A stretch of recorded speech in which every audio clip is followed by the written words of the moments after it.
Summary of Dare to Lead by Brené Brown.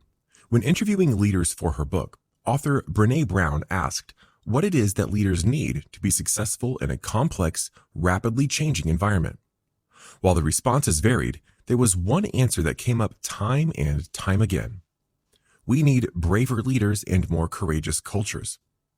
However, when Brown asked these leaders what courage and brave leadership looked like, they seemed to agree that courage is something you have or you don't. Additionally, they easily identified problematic behaviors and cultural norms that corrode trust and courage.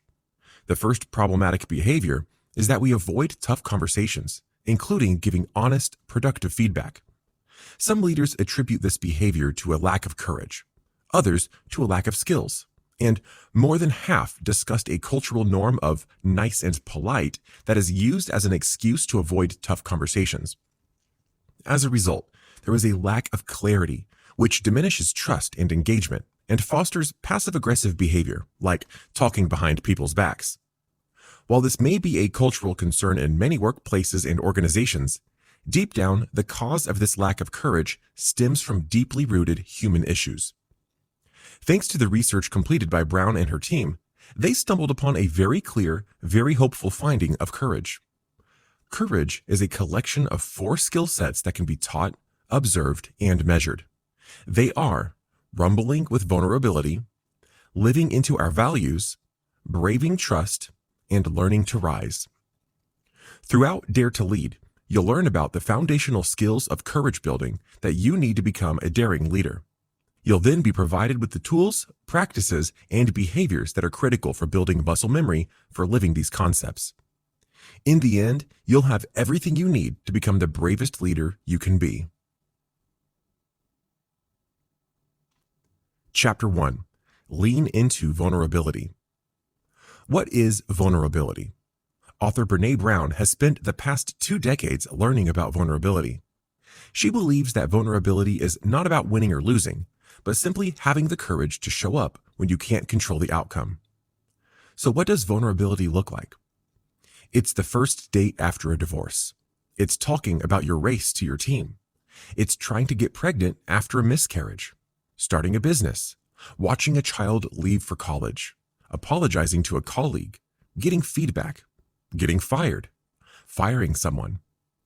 As you may have guessed, vulnerable experiences are far from easy. They make us feel anxious, scared, and uncertain. We have all felt vulnerability at some point, yet there are still many damaging myths surrounding vulnerability. The first is that it is a weakness. We indeed feel vulnerable when we experience times of uncertainty, risk, and emotional exposure. But when standing in front of brave soldiers in 2014, Brené Brown asked them to provide a single example of courage that they have witnessed or experienced that didn't require vulnerability. As it turns out, not one soldier could think of a single act of courage that didn't require managing massive vulnerability. In other words, vulnerability requires courage, not weakness. Vulnerability isn't only associated with hard emotions like courage, but all emotions. In fact, to feel is to be vulnerable. Believing that vulnerability is weakness is believing that feeling is weakness. The truth is, we are emotional beings, and vulnerability is the birthplace of some of the greatest emotions humans can experience, like love, belonging, and joy. Furthermore, without vulnerability, there was no creativity or innovation. But why? Well, there was nothing more uncertain than the creative process. And there is absolutely no innovation without failure. As comedian Amy Poehler states, it's very hard to have ideas. It's very hard to put yourself out there. It's very hard to be vulnerable. But those people that do that are the dreamers, the thinkers, and the creators. They are the magic people of the world. Lastly, it is our ability to change, to have hard conversations, to give tough feedback, and resilience that are foundational skills that make up daring leadership, all of which are born of vulnerability. Chapter 2. Daring leaders provide tough, honest feedback. It was in the earliest days of building her company that author Brené Brown experienced one of her first hard truths. She found herself sitting at a table with her team after they asked to meet for an hour. She had a sinking feeling that she was about to hear criticisms and everything she was doing wrong. Her CFO began with, "We need to rumble with you on a growing concern about how we're working together." Stunned, Brown listened as Charles explained how Brown was not good at estimating time. She consistently set unrealistic timelines for deadlines that her employees struggled to meet, leading to burnt-out employees. While it was hard to hear the criticism, Brown was thankful for the clarity and the feedback. Why? Well, it is kind to be clear and unkind to be unclear. When we feed people half-truths or bullshit to make them feel better, we are more often than not making ourselves feel more comfortable, both of which are unkind. Furthermore, not getting clear with a colleague about your expectations because it feels too hard, yet holding them accountable or blaming them for not delivering, is unkind. For instance, Brown's colleagues expressed how frustrating and demoralizing it was for Brown to continue pitching ideas and timelines that were completely unrealistic, and then have Brown look at them as if they were crushing her dreams when they were honest about the timeline and cost. It is much kinder to be clear and honest. Additionally, one of the most important learnings that Brown has learned is that leaders must either invest a reasonable amount of time attending to fears and feelings, or squander an unreasonable amount of time trying to manage ineffective and unproductive behavior. For instance, you may find yourself addressing an employee about the same issue over and over again. Typically, you might make up a story about the person's behavior as being difficult, or perhaps tell yourself that he is just testing you. The problem, however, is that you haven't dug deep enough. You haven't had a hard enough conversation. Here is where Brown suggests that you simply stop talking. That's right. Stop talking and listen. Really listen. Don't formulate a response while they're talking, and don't try to make them get to their point faster. Simply listen and keep a lot of space in the conversation. Another important thing is to stop taking responsibility for their emotions. Others are allowed to feel pissed, sad, surprised, or elated, but boundaries must be set. For example, being angry is okay, but yelling is not. Being frustrated is okay, but interrupting people and rolling your eyes is not. Emotions and different opinions are okay, but passive-aggressive comments are not. Lastly, it's okay to take a timeout. When a meeting becomes unproductive, call a timeout and give everyone 10 minutes to walk around or catch their breath. Chapter 3. Core values act as a North Star and guide you throughout life's decisions. The workplace can often feel like an arena. A place where we're trying to be really brave can also become confusing and overwhelming with noises, distractions, and cynics in the stands. The battle can bring out the worst in us, and when the cynics become too loud, we might be tempted to just exit the arena. In these moments, we put our other voices in front of our own, and we forget what made us go into the arena in the first place. Most importantly, we forget our values. If you think about it, it is often our values that lead us into the arena. We are willing to do something uncomfortable and daring because of our beliefs. So when we get into the arena and things don't go as planned, we need our values to remind us why we went in, especially when we are face down in the dirt covered in sweat and blood. For daring leaders, their values become a North Star that guides them in times of darkness. They live into their values and are clear about what they believe and hold important. As a result, they take care that their intentions, words, thoughts, and behaviors align with those beliefs. So what is your North Star? What values do you hold most sacred? You can't stay aligned with values if you don't take the time to identify and name them. Oftentimes, when people are faced with this question, they ask, should I identify my personal or professional values? Well, here's the thing. We have only one set of values.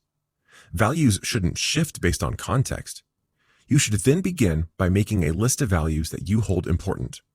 This may be difficult, as many people want to pick somewhere between 10 and 15. You can certainly identify 15, but you must then narrow your core values down to 2. But why just 2? Well, if you have a long list of values that you find important, then none are truly guiding your behavior. As a result, those values become a list of words that hold no true meaning. For Brené Brown, her 2 central values are faith and courage. Of course, her family is important to her as well, so why doesn't she choose family as a core value? She realized that while her family is the most important thing in her life, her commitment to them is fueled by her faith and courage. For example, when she turns down an exciting work opportunity for time with her family, she is leaning into her courage and faith. So, choose one or two values, hold them close, and use them to help you find your way in the dark. Chapter 4. Use the braving inventory to establish trust. Oftentimes, we feel the most vulnerable when our trustworthiness is being questioned. It's almost if we transform immediately. We engage our shields, put up our armor, and close our hearts. Once we're in lockdown mode, we struggle to process anything that is being said because our limbic system has been hijacked, forcing us into an emotional survival mode. And while most of us believe that we are trustworthy, we only trust a handful of our colleagues. Something doesn't quite add up. Well, according to Charles Feltman, trust is defined as choosing to risk making something you value vulnerable to another person's actions. Therefore, distrust is deciding that what is important to me is not safe with this person in this situation, or any situation. With these definitions, it's quite easy to see why we go into survival mode when the topic of trust comes up. Trust is hard to talk about, but it's one of the most important values that any organization can uphold. It is the glue that holds teams and organizations together. So before we can begin to build trust within an organization, we must first determine what the concept of trust means. To help us define trust, Brené Brown has created an acronym, BRAVING, for the 7 behaviors that encourage trust, and it can become a useful way to take inventory of various strengths and weaknesses within a working relationship. The B stands for boundaries. This means respecting one another's boundaries and asking questions when you are unclear about what's okay and not okay. Boundaries also mean you are willing to say no. The R stands for reliability, or doing what you say you'll do. This means staying aware of your competencies and limitations so that you don't overpromise and can deliver on commitments. The A stands for accountability, which means owning your mistakes, apologizing, and making amends. Next, the V stands for vault. Think of your mind as a vault of information that other people have shared with you. You shouldn't share that information or experiences that are not yours to share. Confidences need to be kept, and that means avoiding sharing information about other people that should be confidential. The I stands for integrity, in which you choose courage over comfort. You choose what is right over what is fun, fast, or easy, and you choose to practice your values rather than simply talking about them. The N stands for non-judgment, which means you can ask for what you need and talk to one another about how you feel without judgment. Finally, the G stands for generosity, in which you are consistently generous in your interpretations of the intentions, words, and actions of others. By putting the braving inventory into practice, you can become a daring leader who is both courageous and trustworthy. Chapter 5. Learn how to fail. When you go skydiving, you spend a lot of time learning how to hit the ground. By jumping off a ladder, you learn how to prepare for the hard landing to avoid breaking limbs, serious injuries, etc. The same is true in leadership. You can't expect people to be brave and risk failure without being prepared for the hard landings. This means daring leaders must learn how to be resilient. Brené Brown found some unexpected findings in her leadership research about the timing of teaching the skills needed for resilience. Oftentimes, leaders and executive coaches gather people together and try to teach resilience after there's been a setback or failure. This is similar to teaching first-time skydivers how to land after they hit the ground, or worse, as they're free-falling. In other words, when it comes to teaching leaders resilience skills, timing is crucial. In fact, teaching these skills up front is key to building daring, courageous leaders. When you teach falling and failing up front, people learn better how to get up once they're already on the ground. As a result, they will be more prepared to get back up and become more willing to take courageous risks. It's essentially telling leaders, we expect you to be brave. That means you should expect to fail. We've got a plan. So when companies fail to teach resilience skills in their organization, they are essentially deterring people from becoming brave leaders.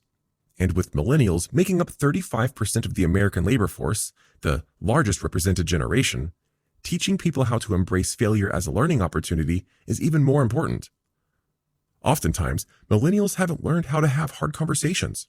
They rely on technology to have those tough confrontations, which is why Brown's company makes it a priority to teach failing and resilience skills immediately. Almost every millennial who goes through the Daring Leadership program says something along the lines of, "I never learned how to have these kinds of conversations. I never learned about emotions or how to talk so openly about failure, and I've never seen it modeled."